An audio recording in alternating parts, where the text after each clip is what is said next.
환영합니다, 여러분. 자, 그럼 본격적으로 파헤쳐 볼까요? 오늘 우리가 다룰 주제는요, 바로 유다라는 단어의 진화입니다. 단순히 한 사람의 이름에서 시작된 이 단어가 수천 년이라는 긴 시간 동안 어떻게 극적으로 그 규모를 키워나가는지, 이 놀라운 확장의 과정을 오늘 해설을 통해 하나하나 추적해 보겠습니다. 자, 시작부터 여러분께 아주 직접적인 질문을 하나 던져볼게요.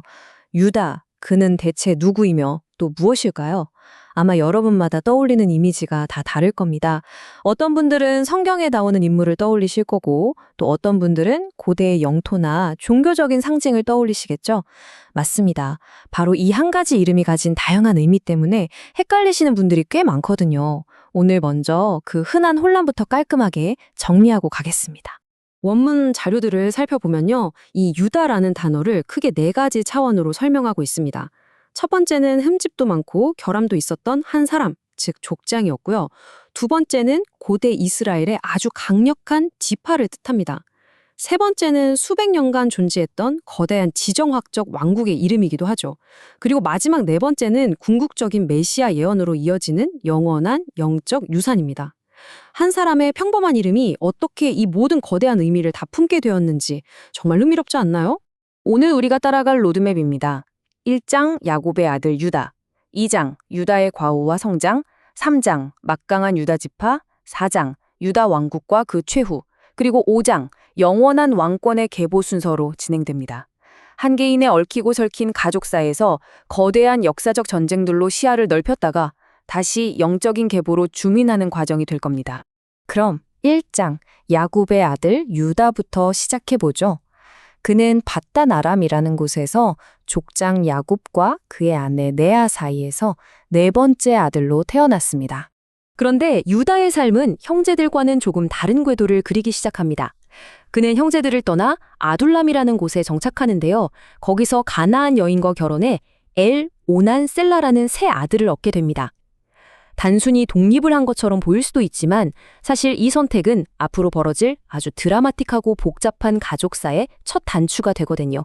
자, 여기서부터 사건이 아주 빠르게 그리고 비극적으로 전개됩니다. 원문에 나오는 복잡한 사건을 4단계로 정리해봤어요. 1단계, 장남 엘이 하나님 모시기에 악을 행해 죽게 됩니다. 2단계, 형수에게 의무를 다하지 않은 차남 오난마저 죽죠. 3단계, 유다가 며느리 다말에게 막내 아들을 주지 않자 다말이 변장하라고 시아버지 유다를 속여서 그의 도장과 끈, 지팡이를 담보로 받아냅니다. 엄청난 사건이죠. 그리고 마지막 4단계, 이 사건을 통해 쌍둥이 베레스와 세라가 태어납니다.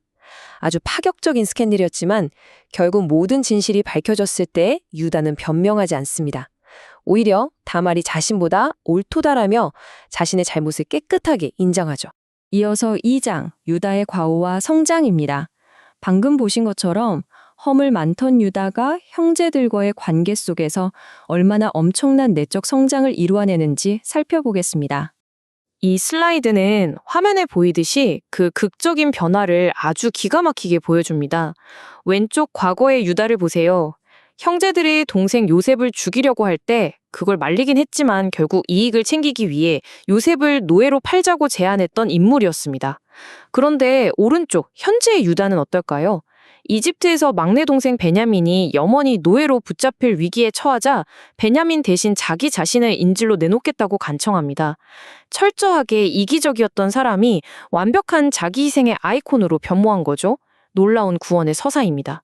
바로 이 엄청난 인격적 성장과 희생정신 덕분에 역사의 물줄기가 바뀝니다. 아버지 야곱은 르우벤, 시므온, 레위 같은 형들을 다 건너뛰고 넷째 아들인 유다에게 리더십의 축복을 내립니다. 그 유명한 규가 유다를 떠나지 아니하며 라는 구절이 바로 여기서 나옵니다. 리더를 상징하는 지휘봉, 즉 왕권이 유다에게 주어졌다는 뜻이죠. 다음은 3장. 막강한 유다 지파입니다. 이제 한 인간에서 지파 단위로 시야를 확 넓혀보겠습니다. 이스라엘 백성들이 광야를 떠돌다 가나안 입성을 준비하던 시기죠. 자, 이 슬라이드에서 정말 흥미로운 부분은 바로 이겁니다. 76,500이라는 이 엄청난 숫자요. 약속의 땅 가나안에 들어가기 직전에 실시된 인구조사 결과인데요. 이 숫자는 전투에 나갈 수 있는 유다 지파 성인 남성의 수만 센 겁니다. 모든 지파를 통틀어 가장 압도적인 규모였죠. 야곱의 그 축복이 단순한 빈말이 아니라 엄청난 숫자의 세력으로 현실화되었다는 걸 보여주는 데이터입니다. 그들이 차지한 영토의 규모도 대단했습니다.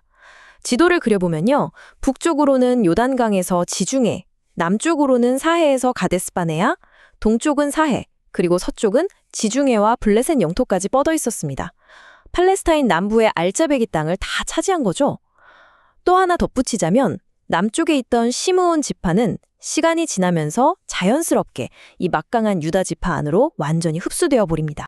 원문 자료를 보면 이들이 살았던 땅의 지형적 특징이 아주 생생하게 묘사되어 있는데요. 돌이 많고 험준한 선지와 메마른 네게부 사막이 섞여 있는 꽤나 거친 땅이었습니다. 하지만 놀랍게도 동시에 포도를 재배하고 가축을 기르기에는 더없이 훌륭한 환경이기도 했죠. 거칠지만 풍요로운 열매를 맺는 땅, 그게 바로 유다 지파의 영토가 가진 매력이었습니다. 4장 유다 왕국과 그 최후입니다. 여기서 시야를 지학적 차원으로 한 번 더 넓혀보겠습니다. 솔로몬 왕 이후 유다 지파는 남쪽을 지배하는 거대한 국가 정체성, 즉 유다 왕국으로 진화하게 됩니다. 이 타임라인을 따라가 보면요. 수백 년에 걸친 아주 격동적인 역사를 한눈에 볼 수 있습니다. 기원전 931년에 통일 왕국이 둘로 쪼개지면서 본격적인 남유다 왕국이 시작됩니다. 이들은 북쪽의 이스라엘, 남쪽의 이집트와 끊임없이 전쟁을 치르죠. 그러다 기원전 734년경부터 초강대국 아수르의 무서운 위협을 받기 시작하고요. 결국 기원전 605년에 바벨론에 굴복하게 되면서 마침내 기원전 587년 그들의 심장부인 예루살렘이 완전히 함락되고 맙니다. 그렇다면 이 격동의 시기에 왕국 내부는 어땠을까요? 자료를 보면 19명의 왕과 단 1명의 여왕이었던 아달랴의 통치가 기록되어 있는데요. 아사, 여호사밧, 히스기야, 요시야처럼 어떻게든 신앙의 정체성을 지키려 했던 선한 왕들이 있는가 하면 아하스와 므낫세처럼 외도의 우상을 무분별하게 끌어들인 악한 왕들도 있었습니다. 이 슬라이드에서 보시는 것처럼 지도자의 선택에 따라 선과 악의 사이클이 끊임없이 반복되는 치열한 영적 투쟁의 역사였던 거죠. 이렇게 굳건해 보였던 왕국이 결국 바벨론의 느부갓네살 군대에게 철저하게 멸망한 이유는 무엇일까요? 자료들은 그 원인을 군사력의 차이가 아닌 내면의 문제에서 찾고 있습니다. 바알 신앙 같은 우상 숭배가 나라 전체에 퍼졌고 초기에 가나안인들을 몰아내라는 명령을 무시한 대가를 치른 거죠. 게다가 선지자들이 끊임없이 경고하는데도 이를 거부하고 얄팍한 정치적 외세 동맹에만 의존했던 것이 결국 이 위대한 왕국의 비극적인 최후를 불러오고 말았습니다. 드디어 마지막 5장, 영원한 왕권의 계보입니다. 거대한 지정학적 역사는 여기서 멈춘 것 같지만 우리의 시선은 바빌론 포로기를 견뎌내고 끝내 살아남은 미시적인 영적 유산으로 다시 이동합니다. 앞서 다말과의 극적인 사건에서 태어났던 유다의 아들 베레스, 기억하시죠? 놀랍게도 그 족보는 족장시대의 베레스를 시작으로 사사시대의 보아스로 그리고 왕정시대, 이스라엘 최고의 성군이었던 다윗 왕으로 끈질기게 이어집니다. 그리고 마침내 1세기에 이르러 기독교에서 구원자로 믿는 예수 그리스도에게까지 도달하게 되죠.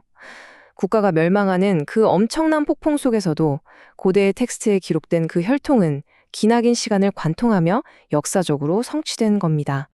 그러니까 여기서 가장 핵심적인 부분은 바로 이겁니다.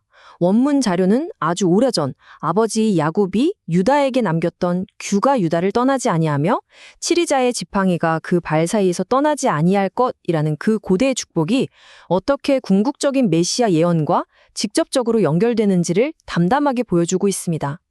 그저 한 가족의 족장에 남긴 유언 하나가 수천 년 역사를 관통하는 거대한 설계도가 된 거죠. 정말 대단하지 않나요? 자, 오늘 우리는 유다라는 이름 하나가 평범하고 결함 많은 한 인간에서 거대한 지파로 또 찬란한 왕국을 거쳐 마침내 영원한 왕권의 상징으로까지 뻗어나가는 엄청난 진화의 과정을 지켜봤습니다. 이제 여러분께 마지막 질문을 던지며 마무리할까 하는데요. 과연 그 옛날 허물 많던 한 개인의 선택과 뼈저린 성장이 어떻게 이런 거대한 나비 효과를 일으켜서 세계 주요 종교의 역사를 형성하는 거대한 파동이 될 수 있었을까요? 오늘 이 해설이 여러분의 머릿속에 깊고 즐거운 생각의 씨앗을 남겼기를 바랍니다. 지금까지 함께 해주셔서 감사합니다.